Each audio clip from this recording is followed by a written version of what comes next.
This So conference will now be recorded.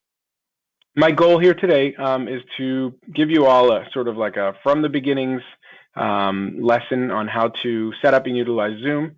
And the third and appropriate for a meeting like this reason, which I did not mention why I'm choosing Zoom is free.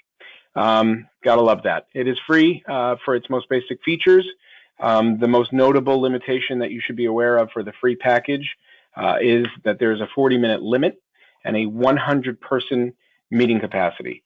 However, the 40-minute limit has been waived by Zoom temporarily for anyone that signs up through their program, which, for those of you who frequent Dan's deals, Dan put out a memo about this. They are offering a school verification form. We have seen a lot of success in the synagogue world. Quite a few synagogues and nonprofits have been successful in filling out this form, which I will share the link for in the chat. There you go.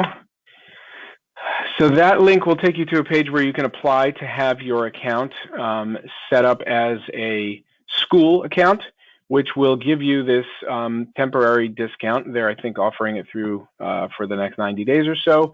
And we'll take the basic free account, which I will show you here. The plans are the basic free account, which usually holds up to 100 participants, unlimited one-to-one meetings, 40-minute limit.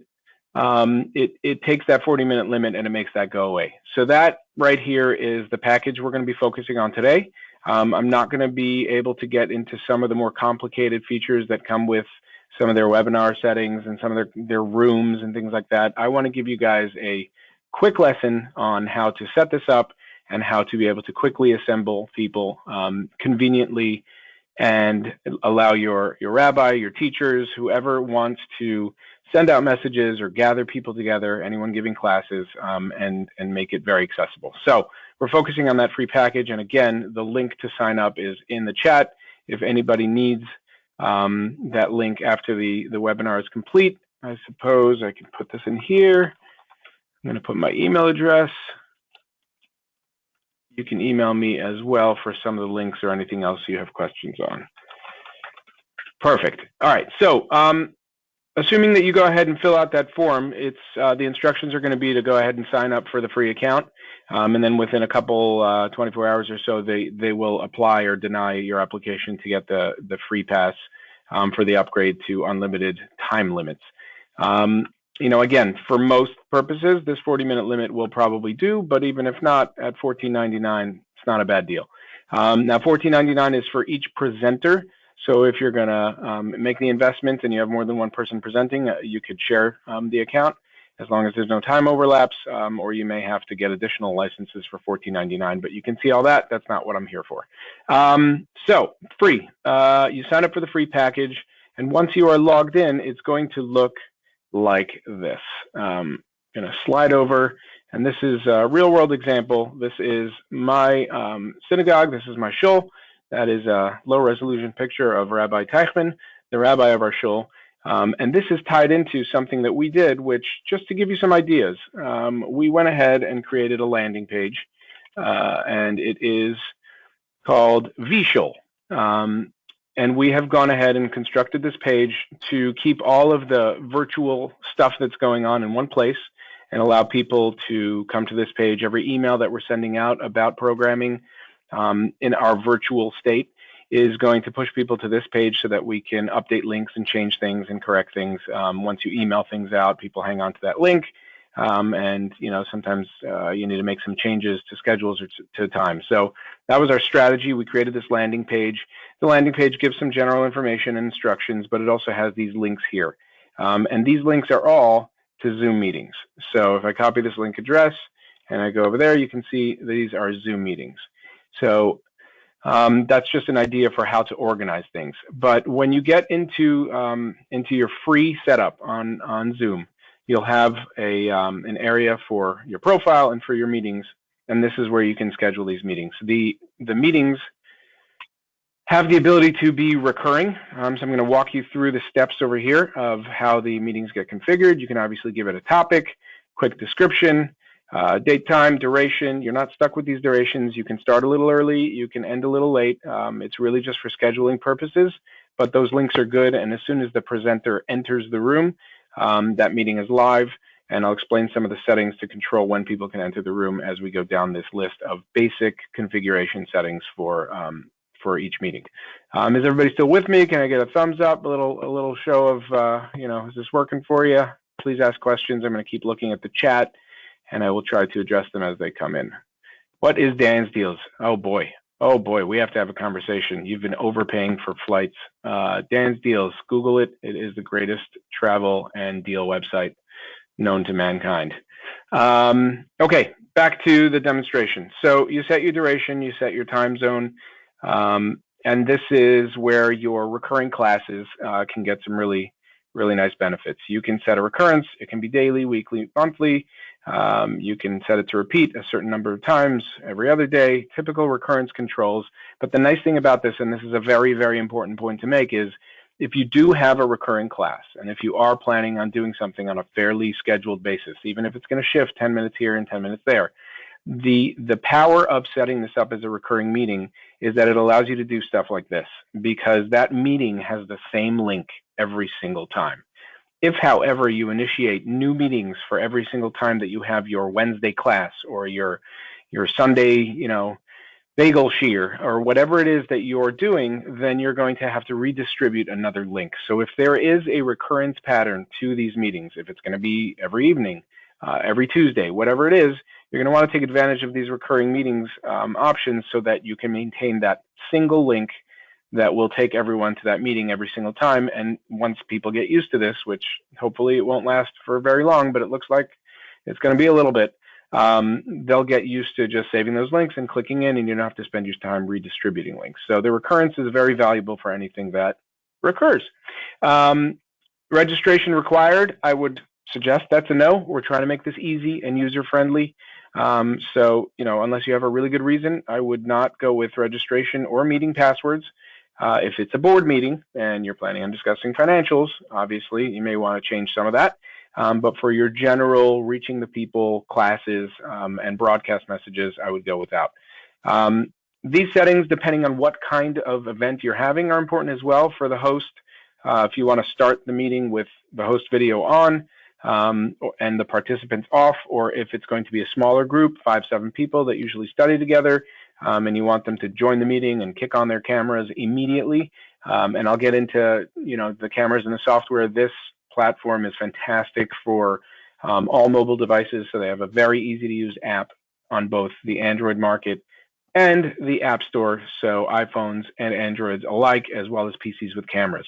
But if you want the participant video on, then that's where you would set that. Now for the audio, and this is just a tip just from seeing what's going on out there, and I believe Zoom even has a bit of a disclaimer out there. They're having some trouble with their telephone conference bridge. It's overwhelmed. It's overwhelmed by their regular customers, and it's overwhelmed by this incredibly generous offer that they've made to educational institutions. So I would stick with computer audio. Folks that are, how's it going, Les? It's my friend Les. Les turned on his camera. Now I get to see him. So for those that are using this for classes and things, and we're assuming that people are going to be using web devices, not dialing in. This is not meant to be really used as a conference bridge. You can find a million other services that do that, like freeconferencecall.com. So I would just force the computer audio in this scenario so that people are not dialing in and getting confused about what they're supposed to be doing. This checkbox is critical. Enable join before host. Some of you arrived early. Good for you. If you're not early, you're late, right? That's what they say. If you don't check this off, people are going to get a message when they try to join the meeting that the meeting's not starting yet, it's not scheduled yet. If you check this off, then instead they will be able to complete their connection and get all their settings right, especially if it's the first time, they'll get used to it. Turn on their camera, turn off their camera, mute their microphone or not. But they'll be able to be in the room before the host arrives and officially begins the meeting. So that's an important checkbox. This one right here, at your discretion based on the kind of broadcast that it is. If it is a class where people are supposed to be talking to each other, obviously you may not want to turn that on. If it instead is a broadcast, a Erev Shabbat message from the rabbi, and we want to make it authentic and live, so we're having folks dial in instead of sending out a pre-record message, then you want to mute people by default. Otherwise, there's always that person that puts the call on hold in the middle of a conference call, and we're listening to their music and that kind of stuff. Waiting room is not something I would get involved with. I've seen it. It's for more complicated types of events where you want to present sort of information and things like that. Authentication, again, we're saying that this is not that kind of environment. This is meant to be easy for people, so we don't want to create a lot of security around these meetings and a lot of barriers to getting in there. And then you have the choice to record the meetings or not. In the cloud, the free package gives you a little bit of storage, but like was suggested for recording this message, hang on. Had to read your screen. You're showing low res. Okay. All right. I will do my best. It might be your connection or mine. Sorry about that, Les. But sorry about that, Gavriel. I'm picking on Les. So that is going to. I'll try to zoom in also. That might help. Hopefully that's better. The recordings are there. There's a limited amount of space in the free package, but it's a nice way to take advantage of that. Download them, share them if it's the type of message that's going to go out, and you're going to want to share it again. Once you're done with that, the result of that is right here in this dashboard. So these were recurring, so they'll populate the next bunch based on the settings. You're in the recurring settings. You can say until what date or how many times. And you can see here that once the meetings are in place, all you got to do is press start. Now, I'm going to try to pull off a little maneuver here and switch over to my phone for the rest of the meeting, or at least for a portion of it, to give you guys a little more of a visual on what the Zoom app looks like. Okay, amazing. I'm turning on my camera. All right, and I'm going to make myself the presenter. Sorry for the technicals. Any other questions? All right, good, better, thanks. I'm glad Gabrielle's able to see better with us zoomed in. And I'm just going to try to switch myself in as the presenter so that I can turn on my phone.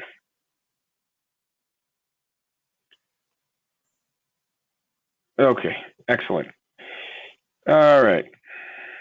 Now, go to meeting. Our broadcast. Wonderful. 3, 2, 1, here it comes. Let me see what you're seeing. Awesome. Okay. And I'm just going to apologize in advance for anything that comes through on my WhatsApp messaging. Maybe I shouldn't have recorded this part. Okay, this is Zoom. This is what it looks like on an iPhone. Android's gonna be similar, I assume. But this is the experience that the actual presenter is going to have. They'll be logged in. It'll stay logged in. They have some control over their settings. But this is the important part, and that is that any meeting that you set up in advance that is scheduled is going to be sitting here ready to be launched. And I had mentioned before, you can really launch them anytime you want. They're scheduled just for organizational purposes, but you can start them anytime you want. And literally, all you have to do is click that start button, and you're in. It'll, that's me. They have some cool features. You can create, I'm going to cancel this for now. You can create a static background image if you want to clean up your background. So that's our Shul. But you don't have to get into those kind of toys unless you're really, really into that. But I'm going to go ahead and end that meeting. Done. Hello? Yes, hi. I can hear you. Okay. So that was that. Let me just add later in settings. Good. So getting back to the presentation, once you're done, this is what it looks like. For any presenter, for anybody hosting a meeting, it's really straightforward. Once you start the meeting, when folks start to join, the experience is going to be very similar to what we're seeing now. And this is where I'm going to switch back the presenter role to my desktop. So bear with me while I do that. There you go. Turn my screen back on. There you go. All right, so you've got your choice of seeing my desktop or seeing my face, and I'm going to gently unmute everyone so that we can have some level of discussion, and we'll try to keep this as organized as possible with 23 people in the room. If it does not, what is sensitization? That's a good question. I'll answer it in a moment, but if this gets too loud, I'm going to go ahead and mute everybody and ask for folks to kind of speak up in the chat, and then I'll unmute you one by one, and we'll hang out here as long as we can and answer some questions. So I'm unmuting everyone, and I'm answering the question at the same time. So, folks, if you've got two people in the room that are getting the audio, we might get some feedback. If you're doing other things, please hit the mute button so that we can all have some decent sound quality, and thank you in advance. The what is the send invitation button on the demonstration that I've given you before, and even here, is basically going to pop up a dialog on your phone, which allows you to text, email, or message any of your other integrated messaging systems and send out an invitation to this Zoom meeting. The way that the participants' experience is going to work is they're going to get either an email or a text message or an email on their phone. If they're on a mobile device and they click on that link, the mobile device is going to figure out that this is a Zoom meeting, and based on the way their website is set up, it's going to redirect them to the App Store for either Google or Android, for Android or iPhone, and it will prompt them to install the application, and they do not have to register. They can just join meetings. They don't have to create any accounts unless you set things up to be that way. So that's the experience the user is going to have. If they're on a PC, it'll just load up in the browser. It'll run a little installer, very similar to what you guys had to do to get into this particular meeting. And there as well, they'll be able to participate in the meeting. Their video will be able to turn on. As they turn on their video, they can see each other. And if anybody's out there and wants to continue seeing what this feels like, let's go ahead and start turning on some of our videos on this message. Right now, it's just me and Les that are showing our faces, but more and more bubbles will start to populate in the screen that shows the actual participants. And there you go. Hey, Rabbi Shoshan, how are you? Okay, your audio is still off, it looks like. That's Rabbi Ariel Shoshan from Phoenix, Arizona. I got to spend a Shabbat in Phoenix and in his beautiful synagogue. There's Andrea. And this is what it looks like. Now, as you guys can see, this is quite an experience. And, I'm not in the pastoral services side of synagogue world, but I'm obviously very passionate about it. And I'm not just a synagogue president, but I'm also a client.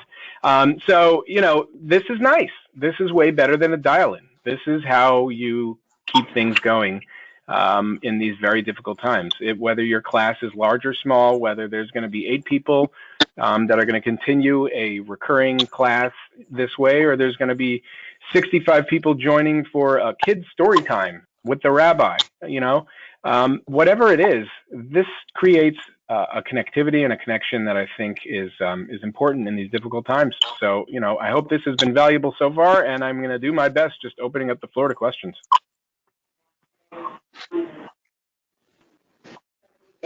What? No questions? All right, listen, if I was a rabbi, I'd think people were sleeping, but maybe there's just no questions, and I did a good job. Anybody want to just ask a question in the chat box? There's noise in my house, so I'm just trying to limit it. I sent you questions in the chat. Oh, great. I'm checking out the chat right now. If anybody else has any questions while you're talking, go for it. Okay, scrolling up. A Billet, are you a Billet? Yes. All right, first question. Introduce yourself while I'm reading these questions. I'm keeping myself on mute. I'm in Florida. Okay. All right. I think you guys are unfortunately just starting to see your cases. Okay. So the question was, what's the best way to distribute information about the meeting? So I'm going to answer the question, and review something that I mentioned before, which is very important. Every single one of these meetings that you create and schedule turn into, and I'm just going to find the right tab. They turn into one of the meetings in your meeting dashboard, unless you're having like an instant, like let's meet right now, which you could just, you could start a meeting anytime you want by just popping one up. Hi, how are you? Welcome. Hi. So to answer the question of how to distribute information about these meetings once they're set up, I just wanted to take a moment for those that arrived a little late to re-review the power of setting up meetings as recurring. Because when you set up a meeting as a recurring, for example, if this class does have a recurrence that is going to continue, you get the benefit of having the same link for the meeting that can be utilized over and over again. Hi, we can all hear you. Can you hear us? A little seminar on Zoom. Sorry. Okay. Bye. All right. For folks that are joining the meeting but not necessarily interested in participating, please use your mute button. We've unmuted everyone so that we can have a little conversation. So I was answering the question of how to distribute the meeting information. So once the meetings are set up, they each generate a link. And just to finish the thought, the power of recurring meetings is that that link will stay the same, and you don't have to keep emailing every Wednesday for the Wednesday class, for example. So if there is a recurrence to a meeting, when you do set up your new meetings, please utilize this little checkbox. It gives you the power of a static link. Once those meetings are in place and in your dashboard, you can see what they'll look like once they're set up. And this right here, that is your information to share with your participants or congregants. You can send it out by email. You can put it in a text message. You can put it in your WhatsApp groups, whatever you've got on Facebook. The participant side of that then is going to be one of two things. Either they're on a computer, which by clicking this link, it'll take them to the site, and any plugins or additional little things that need to be installed, well, they'll be prompted to do, and they'll be in the meeting. If they're on a mobile device, the mobile device will redirect them to the App Store for their platform, and they'll have to install the Zoom application on their mobile device, which the first time you do this, you may want to warn people. They need to give an extra minute or two so that they can take advantage of that. And arrive to the class on time. But once they have the device, which will not require, if you set up your meetings as open and as not requiring authentication, they will not need to log in or create an account. They will not have to pay for anything. They can just use that app to connect to this particular meeting, and they'll just click that link, and in they go. So to answer that question, that's how you distribute the links, and that's how people will get in. And look at that, I answered the next question, which was, do they have to register? Elliot Kaplowitz is asking, for a class or share, can you show how to share the source sheets? And do you recommend sending sheets out in advance? Excellent. Okay. So depending on the type of meeting that you're having, and I guess I'm going to see if we can run both of these platforms at the same time. So I'm going to go ahead and join this evening's presentation. This is what it's going to look like for folks that do this on PC. I hope the two don't clash with each other. We'll find out. Okay, amazing. So we're going to skip the audio. Join with computer. Let's just leave that alone. All right, excellent. So once you are sorry, the only videos can't see anything you're doing on the screen. Okay, all right. I thought that might happen. All right, I'm going to close this, end that meeting, and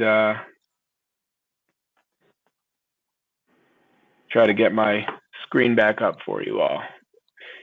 Here you go. All right.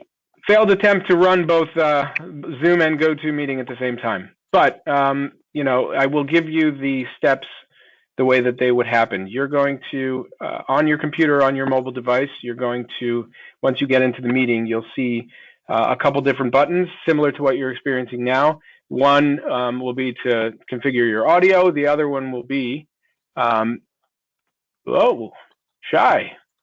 took over. Let me take back the presenter role, if that's okay. The other one is going to be to control whether or not your camera is up and running. And then finally, the last one is going to be to control what you're sharing on your screen. So if you feel that the class or meeting that you're running is best suited for you actually demonstrating on screen and showing people and pointing and saying, this is where this is and that's where that is, and whatever the format is, then a live screen share presenting your screen as I'm doing here for this demonstration is probably the way to go. If, however, you want people to follow along, the best example I could think of is a Daf Yomi.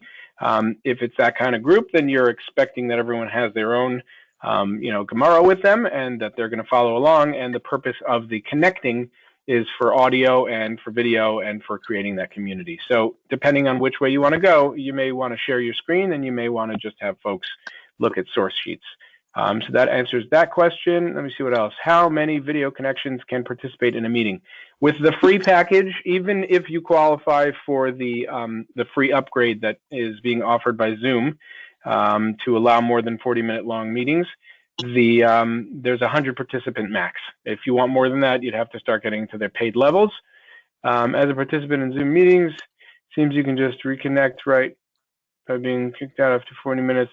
That is correct. That has happened prior to, and for folks that didn't get the extension, when the meeting ends at the 40-minute mark, theoretically, you could just warn everybody, hey, we're all going to get kicked out, but this link is going to work again in 2 minutes. So when 40 minutes expire, please just come back. So that is one way to work around the time limitations. Cannot see, you can't see now. And the seeing thing has been resolved. Any other questions for me? The audio side is open if anybody wants to speak, or you can feel free to chat if that's easier for you. Okay. Now the only other thing I guess I'll throw in there, since this has been very Zoom focused, is I'll finish where I started for anybody that came late, which is by sharing the link in the chat to this page. Which is a very generous offer from the folks at Zoom. The folks at Zoom who generally have a free package. So their plans and pricing, even before Corona, included this free package that allows up to 100 participants and 40-minute time slots. However, to do their part as part of what's going on, they've rolled out this program which allows for people to apply to get the 40-minute time limit lifted based on being a school. My synagogue was approved. It's you're not sneaking anything past them. You're submitting your URL. Somebody reviews it, and if you feel like one of your main reasons for requesting this upgrade is from an educational standpoint, and that you're giving classes, there's a good chance you'll get approved. But as was mentioned before, even if you're stuck with the 40-minute time limitation, you could technically rejoin meetings. And for $14.99, we're not running the HVAC in the Shuls right now. So, I feel like we can make room in the budget too if you'd like to just go ahead and pay for it. So that is where I started, and I'm going to repost that link so that folks can potentially apply for that discount. There you go. And then just in general, to review what we had done as far as convenience and, getting this information out at our particular synagogue here in Baltimore, is we created, a special page dedicated to all of our virtual services that we're providing, and this list is growing. And as we do that, we are parking our Zoom links here, and we're keeping everything in one space so that all of our communications can direct people to this page, and people can go back to the page when it's time for certain programs if they feel like they want to join, or if they're finding out about it for the first time. Obviously, certainly recommend taking full advantage of all the features of Shul Cloud in general. Though for those of you that are utilizing them, you may not realize the mail tool is extremely powerful. You can send messages to your membership and to your donors and to the folks in your database based on all kinds of criteria, from gender to age to membership status. So, if you want